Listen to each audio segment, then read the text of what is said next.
Mă rog, bineînțeles că acum s-a închis. Se aude plin când închizi ușa. Menționat este faptul că aici avem capace acționate electric. Ce o să vedeți în interiorul acestei mașini se va regăsi pe foarte multe modele Audi în viitor. Ăsta cred că este cel mai bun head-up display de pe piață în momentul de față, iar sistemul Audio Bang în Olufsen s-ar putea să fie cel mai bun pe care l-am testat. Bănuiala mea este că mașinile tehnic sunt la fel, diferența e făcută din soft. Ce m-a impresionat cel mai mult la această mașină este de departe suspensia. Vorba unui prieten pe care l-am plimbat cu ea, zici că n-are roți. Chiar cred că o să plâng când o să duc mașina asta înapoi și o să mă urc în mașina mea. Salutări și bine ați venit în viitorul Audi. De ce spun asta? Pentru că astăzi ne uităm la un model cu adevărat important pentru brandul german. Un model care începe o pagină nouă în istoria sa, nu numai din prisma tehnologiei pe care o conține, deși asta e o mare parte din rol, dar și din prisma designului și a ceea ce reprezintă. Astăzi vom discuta despre noul Audi Q6, cred eu în premieră aici, prin România, după ce au organizat câteva evenimente internaționale.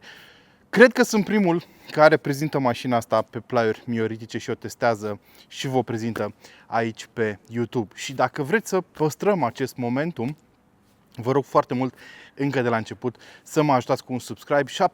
70% din cei care vă uitați la clipurile mele nu sunteți abonați și e păcat. Cred că ratați foarte multe informații valoroase și experiențe interesante la pachet cu multe mașini foarte, foarte noi. Dacă vreți să mă susțineți, puteți să faceți asta pur și simplu prin apăsarea butonului de subscribe. Puteți să deveniți membri ai canalului pentru beneficii exclusive, puteți să vă cumpărați o șapcă sau să primiți discounturi pe diferite platforme. Verificați ce scrie în descrierea acestui clip. Aveți acolo și un link către grupul nostru de WhatsApp unde discutăm și ne dăm sfaturi cu privire la mașini și nu numai, de multe ori deviază discuțiile. Dar, ca să nu deviez și eu de la subiect, astăzi ne uităm la această superbitate, ne uităm la noul Audi Q6 e-tron Quattro, o mașină care, vă spuneam, scrie o pagină nouă de istorie pentru Audi, pentru că folosește o platformă nouă, dezvoltată în colaborare cu Porsche. Am mai auzit asta în trecut la e-tron GT și Taycan, dar aici vorbim de o platformă care a evoluat puțin, să-i spunem, versiunea a doua a acelei platforme. Vorbim despre un limbaj de design nou, vorbim despre un interior nou, vorbim despre tehnologii noi și toate aceste lucruri vor fi explicate pendelete în acest clip.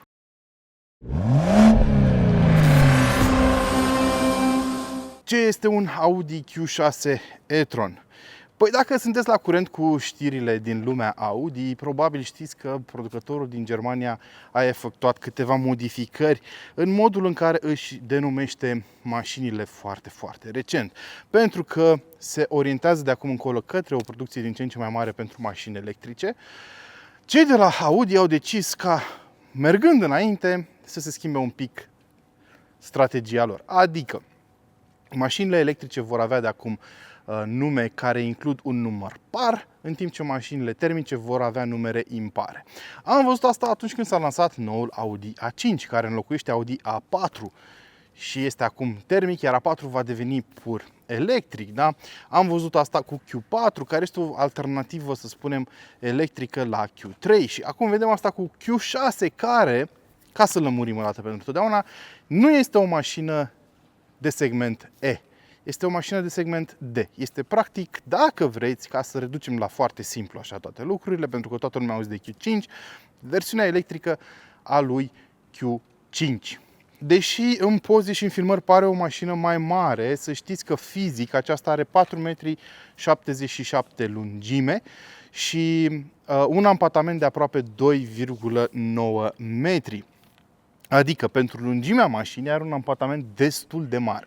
Și aici intervine platforma de care vă vorbeam, dedicată electrică pe 800 de volți, o chestie foarte importantă. Vă spuneam și în alte clipuri, mi se pare că în 2024, dacă vrei să lansezi o mașină nouă, electrică și vrei să fii luat în serios, cred că ar trebui să o faci pe o platformă de 800 de volți. Din păcate, în anumite segmente asta încă nu e posibil, O să mai vedem încă mașini lansate pe 400 de volți, dar asta ține foarte mult de costuri, pentru că dacă vorbim de o mașină de volum dintr-un segment C sau B, acolo nu poți să justifici investițiile masive de care ai nevoie pentru a face o mașină pe platformă de 800 de volți. Dar în stratosfera unde joacă Audi Q6, fără 800 de volți nu prea poți să te joci, mai ales dacă vrei să-ți cumperi o mașină pentru viitor sau vrei să oferi clienților tăi o mașină gândită pentru viitor. Ei, și pentru că vorbim de o platformă electrică, cele două punți au fost mutate foarte aproape de extremitățile mașinii, nu mai ai toate cele constrângeri pe care le ai la modelele termice. Și astfel avem un apartament destul de mare pentru acest segment. Lăsând dimensiunea la o parte, ce ne mai prezintă noul Audi Q6? Ne prezintă noul limbaj de design al celor de la Audi. Vorbim despre, din păcate, din punctul meu de vedere, adopția și aici a farurilor din două blocuri optice. Știți că înainte, mă mir că spun asta înainte, majoritatea mașinilor aveau semnătura luminoasă pentru rularea pe timp de zi integrată în fară. Deci aveam un singur bloc optic care avea și semnătură luminoasă și zona dedicată practic iluminării pe timp de noapte. Ei bine, în ziua de azi foarte mulți producători încep să recurgă la soluții care implică două blocuri optice. Despre ce vorbesc? Aici, în partea de sus, cea mai vizibilă parte este doar cea dedicată DRL, da, Daytime Running LEDs. Aici avem niște LED-uri și modulul pentru semnalizare. Partea bună aici este că pe modelele noi poți să-ți cumperi faruri Matrix HD, foarte multe combinații de LED-uri. Important este de menționat că poți să modifici semnătura luminoasă, e o opțiune, dar poți să modifici semnătura luminoasă din partea din față în 8 moduri diferite. Am mai văzut asta pe modele Audi, dar aveam doar 4 designuri disponibile. Acum avem 8 și asta merge la pachet cu stopurile OLED pe care le avem pe mașina asta, care sunt și ele configurabile la fel în 8 moduri diferite. Arată absolut superb și pe timp de zi și pe timp de noapte, mai ales cele din spate care sunt OLED și au niște animații extrem de plăcute. Mie îmi place la nebunie ce au făcut. Știu că intră în categoria luminițe și prostii pentru foarte mulți oameni care sunt mult mai pragmatici, dar trebuie să recunosc că îți fură ochii când le vezi cât de bine arată când încui și descui mașina. Deci avem 8 combinații diferite. Iar aici, în partea de jos, avem blocul optic propriu-zis care conține elementele LED pentru luminare pe timp de zi. În mod normal, când te uiți la mașina asta pe timp de zi, nici nu observi faptul că farul propriu-zis este mai jos în bară. Noaptea se observă, dar iarăși nu foarte mult și spre deosebire de alte implementări de genul acesta, aici mi se pare că arată chiar bine și cred că înțeleg de ce mulți producători optează pentru varianta asta, pentru că mașinile electrice sunt mult mai înalte, au mult mai multă distanță de parcurs vizual pe înălțime și atunci ai un bot destul de înalt și trebuie să-l umpli într-un fel. Și cred că de asta se face această separare. Pe mașina asta avem pachetul S-Line, care îți aduce niște elemente mai agresive în bara din față, așa cum puteți să vedeți, și avem și grila single frame, cu o formă adaptată pentru o mașină electrică, bineînțeles, obturată aproape complet. În partea de jos, sub acea grilă, o să observați niște zone active aerodinamic care se deschid și se închid în funcție de necesarul de aer al mașinii sau în funcție de cât de aerodinamică trebuie să fie, de viteză și așa mai departe. Personal, mi se pare că arată foarte bine mașina asta și când o vezi în realitate și nu o vezi în poze, îți dai seama că nu este chiar un SUV. Mă rog, are aliură, așa, ca multe electrice în ziua de azi, care v-am spus trebuie să fie care au foarte multă înălțime. E mai degrabă, mie îmi pare un break înălțat. Se simte mai degrabă atunci când o vezi în realitate mai mult ca un break de tipul cross-country, știți, all-terrain, ceva de genul acesta. Pe modelul de față avem culoarea Plasma Blue și jante opționale de vreo 4.000 de euro pe 21 RS, care arată foarte bine și Audi a menționat că pentru prima oară pe modelele sale electrice, cred că cu excepția lui e-tron GT, avem dimensiuni offset la jante. Ce vreau să spună? Adică pe spate avem 285/40R21, în timp ce pe față avem 255/45/21 pentru o aderență mai bună pe puntea spate și o dinamică mai bună, spun cei de la Audi. Pe mașina asta avem și un pachet optic negru care face toate elementele negre în jurul geamurilor și așa mai departe. Dacă ei să am o critică aici, este faptul că ușile suferă de sindromul ăla clasic când, mă rog, bineînțeles că acum s-a închis, dar de multe ori trebuie să închizi de 2-3 ori ușa ca să se completeze procesul, da? Dar cel puțin avem un sunet adevărat al portierelor. Ia fiți atenți. Se aude plin când închizi ușa. Spre deosebire de multe modele din ziua de azi, care, pentru că au panourile ușilor din aluminiu sau din multe aliaje foarte ușoare, au pierdut acel sunet profund, gros, la închiderea portierei. Ia! Se aude serios, se aude german, se aude cum trebuie. Aici, în zona din spate, avem niște șolduri foarte proeminente, care mie îmi plac mult, și capacul pentru portul de încărcare. Important de menționat este faptul că aici avem capace acționate electric. Bazează-te pe nemți să complice o chestie atât de simplu precum o clapetă de genul acesta. Da, este acționată electric, în spatele avem un încărcător pe partea stângă pentru fast charge, de tip CCS. Mașina poate fi încărcată până la 270 de kW, pentru că vă spuneam că are platformă pe 800 de V și am înțeles că viteza medie de încărcare e undeva la 200 de kW, ceea ce este destul de bine. Dar pe partea cealaltă mai avem un port de încărcare de tip 2, Type 2, da? Și închiderea se face tot electric și pe partea cealaltă e tot electric. Apropo. Și ajungem în spate, unde lucrurile arată superb. Avem un light bar care conectează cele două blocuri optice cu iluminare OLED, așa cum vă spuneam.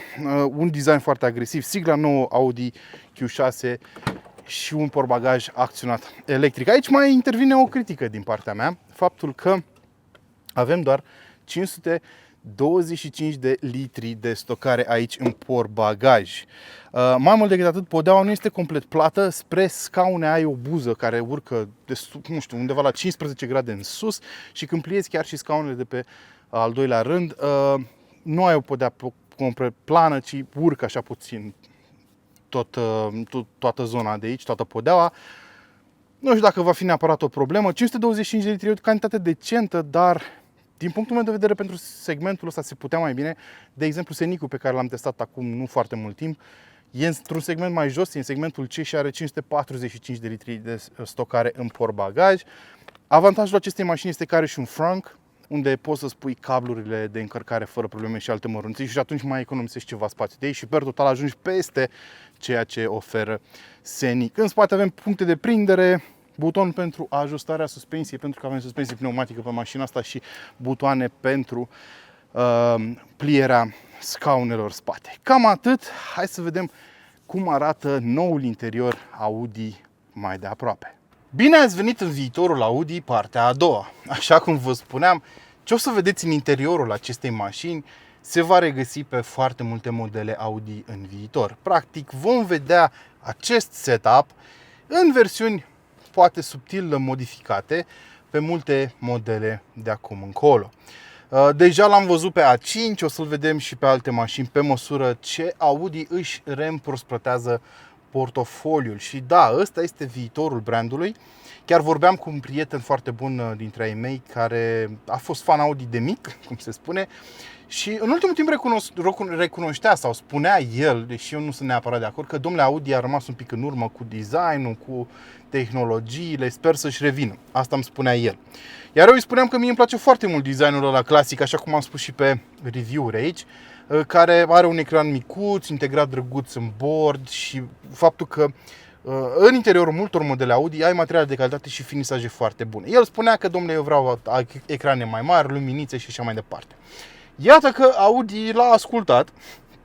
Omul chiar poate fi și client Audi dacă ar vrea să-și cumpere și mașină, dar mă rog. Și iată că avem un interior complet nou.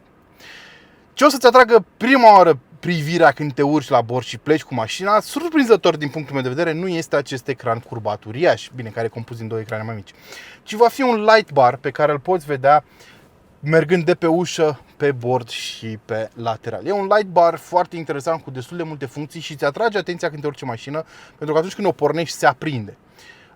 Mai mult decât atât, în colțuri ai niște zone dinamice. Atunci când semnalizezi, îți apar niște indicii cu verde sau cu roșu. Verde în cazul în care e liber și poți să faci depășirea, roșu în cazul în care nu e liber. E un fel de avertizare de unghi mort, dar avem și în oglinzi avertizare de unghi mort. E foarte interesant sistemul. Poți să schimbi iluminarea ambientală în foarte multe moduri.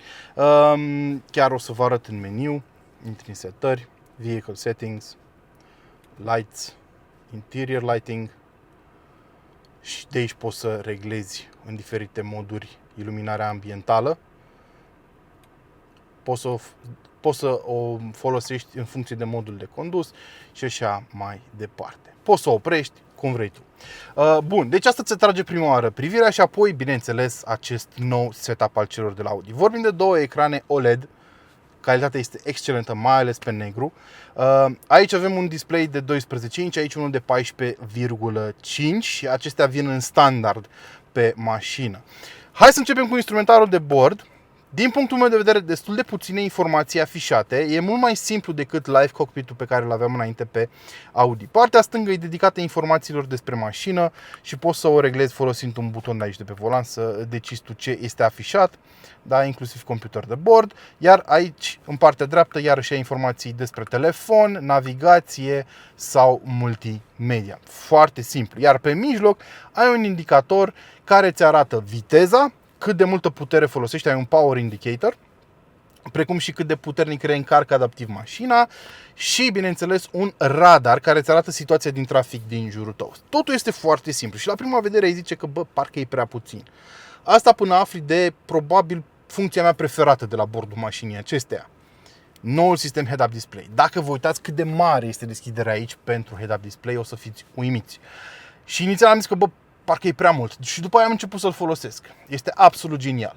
Pe lângă faptul că se vede impecabil, poți să folosești acest head-up display ca să-ți arate informații despre când să iei piciorul de pe accelerație, ca să fii cât mai eficient, pentru că mașina folosește geolocație și știe când se apropie o intersecție, când se apropie un semafor, când se apropie un stop și îți spune să iei piciorul de pe accelerație dacă mergi prea repede, până la informații despre limita de viteză și îmi place foarte mult că are o animație foarte drăguță când știe că se schimbă limita de viteză, nu doar se schimbă numărul afișat, indicatorul afișat în head-up display, ci ai o animație foarte drăguță, până la indicații cu augmented reality pentru navigație. Când folosești sistemul on-board de navigație al mașinii, ai niște săgeți care ți arată pe unde să mergi, până la faptul că ți arată că urmează o intersecție sau un sens giratoriu, până la modul în care afișează distanța față de mașina din față când folosești cruise control adaptiv, îți arată când depășești banda și nu semnalizezi și îți arată și când ești foarte aproape de mașina din față și se vede absolutamente genial și îmi place foarte, foarte, foarte mult. Dar este la egalitate cu a doua funcție mea preferată de la interiorul acestei mașini. Sistemul audio Bang, un Olufsen cu tweetere integrate în tetieră. Am mai testat astfel de sisteme, pe lângă faptul că avem o calitate a sunetului foarte bună. Aici însă îmi place foarte mult că ai indicațiile de la navigație șoptite practic în urechea ta, da? Cei pasagerii s-ar putea nici să nu le audă. Ai bingănituri pentru notificări rulate doar aici. Da? Deci dacă tu ești șofer și tu primești o notificare pe telefon sau ești la semafor, stai pe Facebook și nu știu, ai un story cu sunet, va fi rulat doar în tetiera ta sunetul ăla. Ceea ce mi se pare iarăși pretty wow, pe lângă calitatea foarte bună a sunetului și te simți de parcă îți vorbește cineva în ceafă. Să spunem că ai activat navigația mașinii, da? Inclusiv cu indicații audio, și ai și head-up display-ul pornit, te simți ca într-o navă spațială, pentru că îți șoptește cineva aici, următoarea la stânga, bine, în engleză, următoarea la dreapta și ți apare și pe ecran, așa, știi? Zici că ești fix într-o navă spațială și m-a impresionat foarte mult modul în care funcționează. Ăsta cred că este cel mai bun head-up display de pe piață în momentul de față, iar sistemul audio Bang în Olufsen s-ar putea să fie cel mai bun pe care l-am testat în ultimii ani. Se aude excepțional. Bun, hai să vorbim puțin și despre sistemul multimedia de aici. Este bazat pe Google Automotive. Da, surprinzător, nu? Numai că nu arată cum am văzut Google Automotive pe alte dispozitive, pe Volvo, pe Renault. Pentru că, deși structura software de la bază este Google Automotive, cei de la Audi și-au adăugat propriul skin, să spunem, cum ai launcher pe un telefon Android, da? Și totul arată ca o evoluție a sistemului MMI. Aici pe stânga avem un meniu de scurtături, da? Și ăsta nu este un indicator pentru submeniuri, ci este un indicator pentru asistentul Audi, să spunem Hi, what can I do for you? Turn on the radio.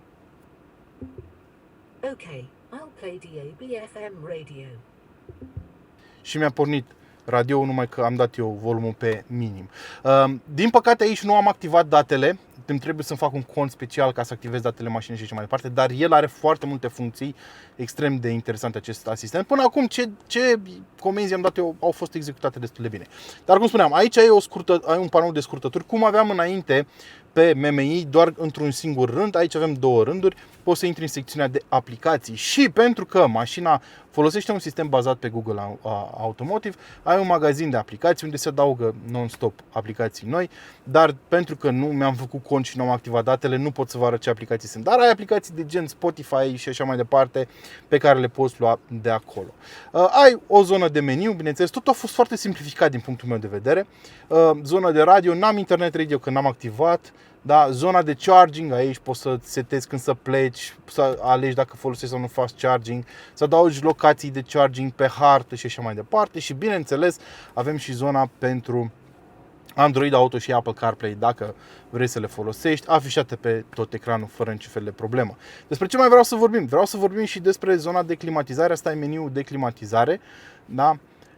Mașina știe că nu stă nimeni pe locul din dreapta și atunci e oprit aerul condiționat pentru zona asta. Poți să pornești climatizarea din spate de aici, poți să ai Comfort Assist, de exemplu, vrei să spui că mașinii să-ți încălzească mâinile, setează ea modul în care funcționează aerul condiționat astfel încât să-ți încălzească mâinile, picioarele și așa mai departe. Am mai văzut chestiile astea și pe alte mașini. Overall, sistemul funcționează foarte bine.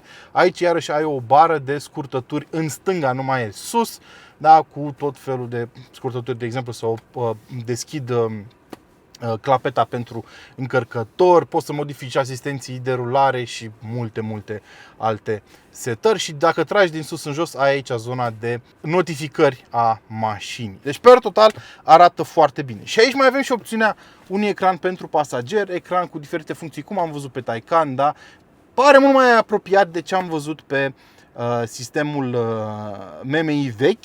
Ce e interesant aici, bineînțeles, ca măsură de protecție, șoferul nu poate să vadă ecranul atunci când este în mișcare. Acum, de exemplu, eu văd ce e afișat pe el, dar dacă bag în drive, dispare imaginea. E o tehnologie pe care am văzut-o pentru prima oară pe modele Range Rover, dacă mi-aduc eu bine aminte, acum mult timp și e implementată cam de toți producătorii care pun un ecran aici în fața pasagerului. Din punctul meu și al pasagerilor mei de până acum de vedere, este inutil, dar e un gimmick foarte interesant. Avem foarte mult negru lucios la interior, dacă e să vorbim despre calitatea materialelor și aici iarăși avem un punct în minus, zic eu, pentru acest Q6. Mi-ar fi plăcut să am materiale de calitate mai bună, mai ales aici în zona de sus. Am un plastic destul de neprietenos. Zona de jos nu mă deranjează dacă are plastic neprietenos, dar aici mai ai contact cu mașina din când în când. La fel, toată zona asta din jurul mânerului putea fi făcută dintr-un plastic ceva mai bun. Înțeleg, Audi au comunicat faptul că s-a folosit foarte mult material reciclat în construcția mașinii, să avem un impact cât mai mic asupra mediului, dar având în vedere ce preț are mașina asta, aș fi vrut un pic mai multă calitate pe parte de plastic. Scaunele sunt cele S-Line cu piele, încă poți să-ți cumperi pielea naturală pe Audi și microfibră pe mijloc, arată foarte bine, dar iarăși avem sigla S aici la baza tetierei, care mi-ar fi plăcut să fie făcută dintr-un plastic un pic mai calitativ, dar măcar să fie lucios sau să fie iluminat, cum am văzut pe alte mașini. Avem două suporturi de pahare, aici o zonă de depozitare destul de mare și o zonă de încărcare wireless pentru telefon, două porturi USB Type-C, avem pachetul de fumători pe mașina asta și deci avem și o scrumieră. Foarte mișto cum e prinsă foarte bine aici jos și volanul teșit sus și jos cu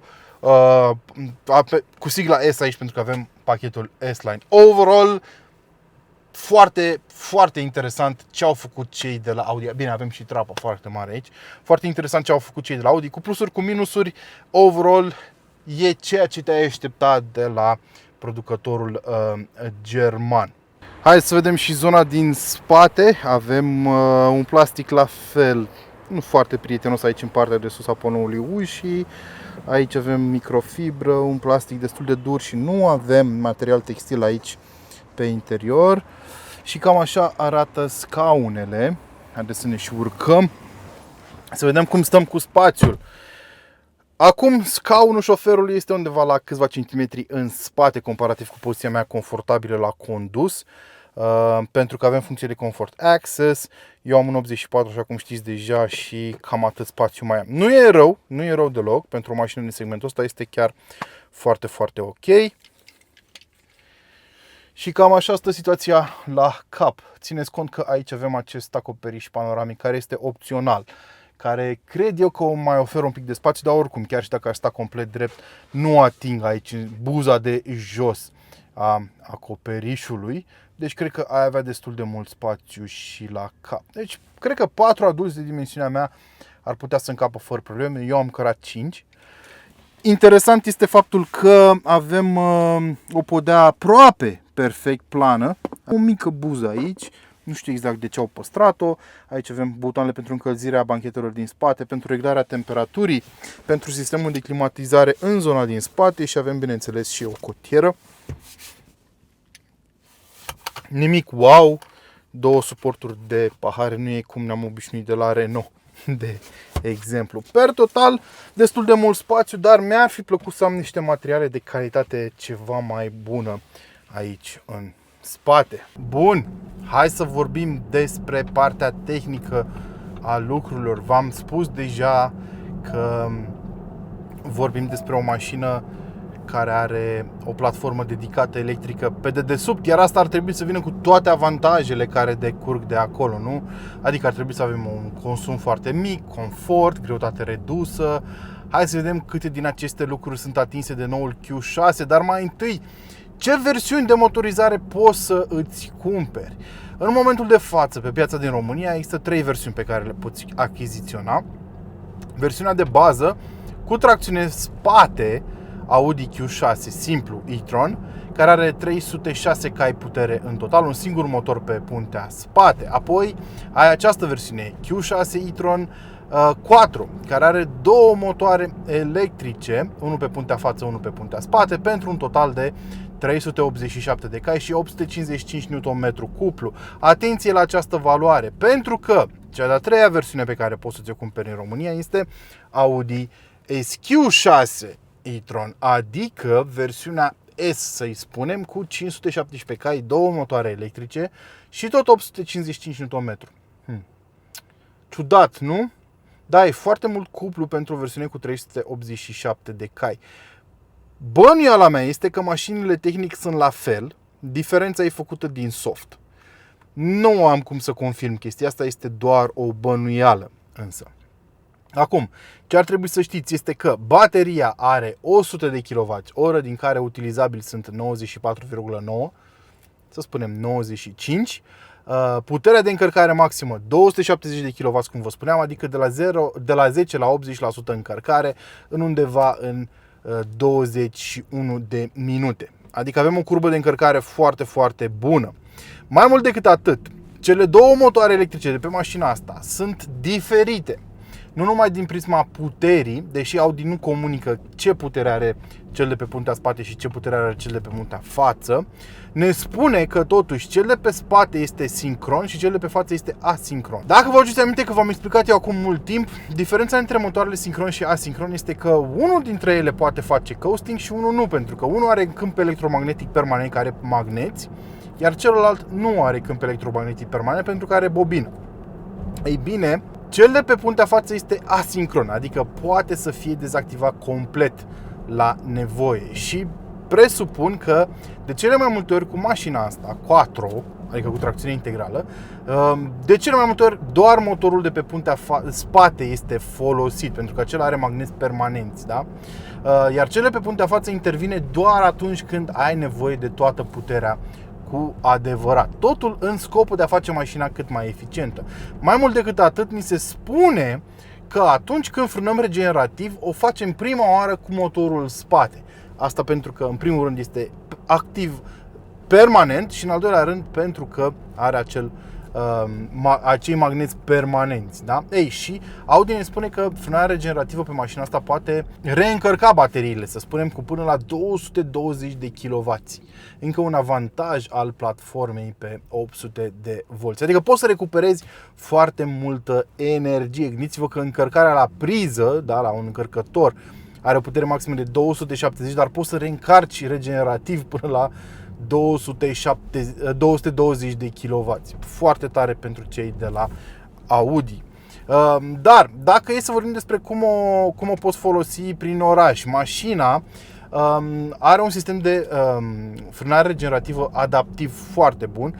Practic acum eu mă apropii de un BMW și mașina, uitați, începe să recupereze din ce în ce mai multă energie și să frâneze singură foarte mult. Nu mă duce la 0 km/h decât dacă o trec în modul B de condus. Am și padele în spatele volanului care îmi permit să ajustez în 2 trepte, dar e de ajuns cât de puternic să frâneze regenerativ mașina, dar acest mod B chiar frânează foarte puternic regenerativ și te bagă practic într-un fel de one pedal drive. Ăsta este avantajul principal al mașinilor electrice, cum vă spuneam. Ele pot să recupereze foarte multă energie pe decelerare comparativ cu mașinile termice care nu pot face asta și au foarte multă energie reziduală. Ei, aici poți să recuperezi multă energie și teoretic te ajută pe parte de eficiență. Și cu siguranță veți fi foarte curioși ce consum am avut eu cu mașina asta și cât de eficientă s-a dovedit a fi. Ei bine, prin oraș, consumul mediu după 100 de kilometri făcuți prin București, în testul meu clasic, cu pauze, mers și în trafic greu și în trafic mai ușor și așa mai departe, a fost de 19,5 kWh, hai să rotunjim la 20, adică o autonomie de 475 de kilometri. Apoi, în afara orașului, pe DN am avut un 16,5, o autonomie în jur de 540 de kilometri. Iar pe autostradă, ținând-o la 130, am avut o medie de undeva la 25,6 kWh pe 100 de km parcurși, adică o autonomie de undeva la 370 de km.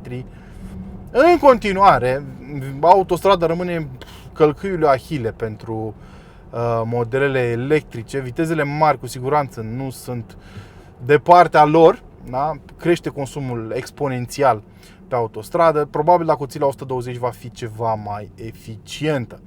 Și personal consider că e destul autonomie chiar și pentru călătorii lungi, pentru că după 300 de km eu cred că trebuie să iei o pauză oricum, dar știu că aici vor veni tiriștii și îmi vor spune că nu știu despre ce vorbesc, ei merg non-stop. Da, fiecare cu opțiunea, eu prefer să-mi întind oasele cât de cât chiar și după vreo 2 ore mai iau câte o pauză. Dar îi înțeleg pe cei care nu vor să facă asta. În continuare spun, nu-ți lua mașina în funcție de nevoile pe care le ai pentru 2-3 drumuri mai lungi pe care le faci într-un an. Ia-ți-le pentru cum folosești mașina în celelalte ocazii, celelalte 99% dintre ocazii, da? Deci nu-ți lua o mașină diesel pentru că o dată pe an te duci în Grecia și dieselul în gă este excelent la drumuri lungi. Ia-ți o mașină în funcție de stilul tău de viață. Dar asta e discuție pe care am mai avut-o și pe live-uri și în privat și pe grup cu voi și așa mai departe. Ce m-a impresionat cel mai mult la această mașină este de departe suspensia. Vorba unui prieten pe care l-am plimbat cu ea, zici că n-are roți. Este incredibil de rafinată și de confortabilă. Mi se pare absolutamente fenomenală. E drept, pe mașina aceasta avem suspensia adaptivă pneumatică, care nu vine în standard pe acest model, vine în standard pe SQ6 în schimb, dar care este divină. Absorbe orice fel de imperfecțiune absolut impecabil. Se mai simt unele vibrații la anumite denivelări foarte, foarte pronunțate, dar în rest mașina asta, vorba prietenului meu, zici că n-are roți. Este incredibil de rafinată, super silențioasă suspensia, n-auzi niciun zgomot suspect și absorbe tot ce vrei, tot ce întâlnești pe drum fără niciun fel de problemă. Și țineți cont de faptul că avem cele mai mari jante pe care poți să le pui pe Q6. Dimensiunea jantelor începe de la 19 și urcă până la 21, noi aici avem 21, da? Și totuși suspensia își face treaba excelent. Cred că dacă aș fi avut jante pe 19, chiar că n-aș mai fi simțit nimic și aș fi avut impresia că plutește mașina asta. Și cred că o să plâng. Chiar cred că o să plâng când o să duc mașina asta înapoi și o să mă urc în mașina mea. Nu că mașina mea n-ar avea o suspensie drăguță, dar nu se compară cu ce avem aici. Deci este absolutamente genială suspensia asta. Mi-aș dori să puteți să o experimentați și voi. Îmi place foarte mult, pe lângă această suspensie, și modul în care a fost configurat trenul de rulare, modul în care a fost configurată motorizarea. Livrarea puterii se poate face brutal dacă vrei în modul dinamic. Nu se simte de parcă ar avea 855 de Nm cuplu. Poate că am găsit eu datele greșite, dar așa păreau. Dacă vrei ca puterea să fie livrată brutal, poți să faci asta în modul dinamic. Dar în modul confort, în modul efficiency, livrarea puterii se face extrem de liniar. Iar asta îmi place la producătorii europeni cu tradiție, pentru că încearcă să introducă în mașinile electrice o parte din ADN-ul lor. Dacă o să conduci un Audi electric, cum e acesta, se simte atunci când îl conduci ca un Audi clasic, adică livrarea puterii este liniară, predictibilă, nu te ia prin surprindere, nu este brutală. Poate fi dacă o treci mașina în modul dinamic, cum ziceam, dar în general este foarte, foarte lină experiența. Și pe BMW lucrurile sunt un pic mai brutale, sunt un pic mai dinamice pe mașinile electrice. Pe Mercedes-Benz iarăși e foarte calmă atmosfera. Deci îmi place chestia asta la producătorii europeni, faptul că încearcă totuși, chiar dacă fac mașini cu un tren de rulare complet diferit față de ce fac ei în mod normal, fac mașinile astea să se simtă de parcă de la volan să poți să identifici în ce fel de mașină te afli. Acest model nu este unul foarte rapid, dar nu este nici unul foarte lent. Face 100 în 5,9 secunde și are o viteză maximă de 230 de km pe oră. Deci e ok în foarte multe situații. Numai că nu asta e ideea. Da, poți să mergi și dinamic cu ea. Suspensia adaptivă de care vă spuneam mai devreme se întărește destul de mult și pentru că ai un cumplu disponibil instant, mi-a căzut GoPro-ul când am accelerat acum mai tare. Da, cum spuneam, în modul dinamic, suspensia își face treaba foarte bine. Mașina nu se simte atât de grea pe cât e. Are 2,3 tone. Și poate că pare mult pentru o parte dintre voi, dar țineți cont că avem o baterie de 100 de kWh la bord, răcită cu lichid. Am citit o statistică care spunea că greutatea medie pentru 1 kWh este de 12 kg dacă e răcit cu lichid. Da? Deci numai din bateria de 100 de kWh ar trebui să avem 1,2 tone greutate. Mai rămâne o tonă și ceva pentru restul mașinii. Mi se pare că e ok, având în vedere cât de mare este baterie. Baterie care, apropo, este făcută din mai multe module servisabile conform celor de la Audi, deci ar putea fi reparată, nu trebuie înlocuită complet și slavă Domnului că ăsta este cazul, pentru că vorbim de o baterie mare și care ar fi destul de scumpă altfel. Îmi place foarte mult și modul în care se simte pedala de frână. De multe ori la mașinile electrice pedala de frână e problematică, pentru că prima parte a frânării întotdeauna va fi regenerativă pentru a recupera cât mai multă energie și a economisi și plăcuțe de frână și discuri, de ce nu? Și de multe ori simți trecerea de pe frânarea regenerativă pe cea mecanică. Aici nu se întâmplă asta. Ai un feedback foarte consistent pe toată cursa pedalei de frână, ceea ce iarăși îmi place foarte mult.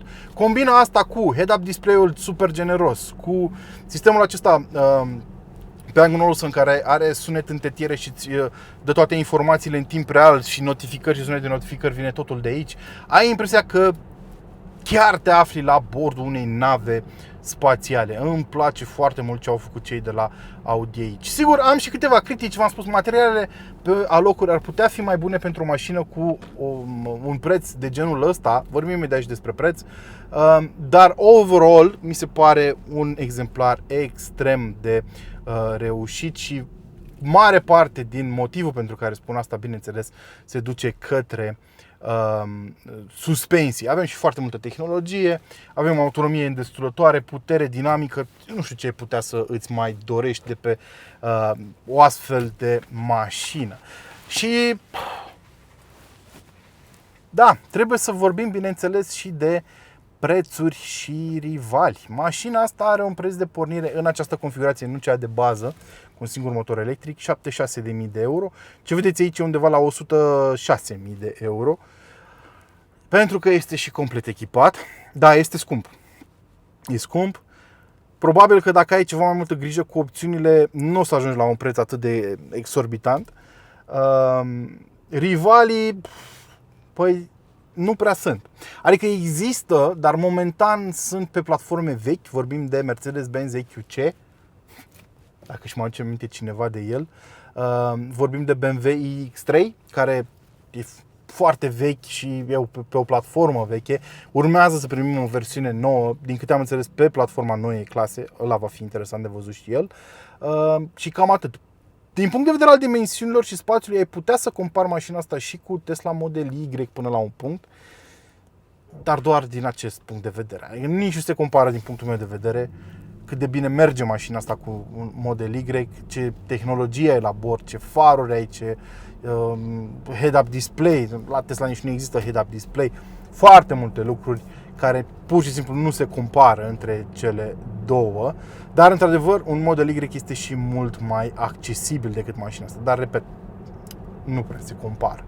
Aș vrea să știu ce părere aveți voi despre noua eră Audi și despre Q6. Lăsând la o parte faptul că prima mașină din noua era Audi pe care o testez este electrică. Cum vi se pare noua lor abordare pe partea de design interior, pe partea de tehnologie? Cum vi se pare noua lor abordare pe partea de design exterior? Chestiile astea aș vrea să le știu de la voi în comentarii și, bineînțeles, o să vă rog să fiți cât de cât civilizați în exprimarea opiniilor și să țineți cont că există oameni cu păreri diferite față de voi. Până data viitoare, bineînțeles, ca de obicei, vă doresc să nu uitați să vă hrăniți pasiunile și, bineînțeles, să dați acolo un mare subscribe. Ciao!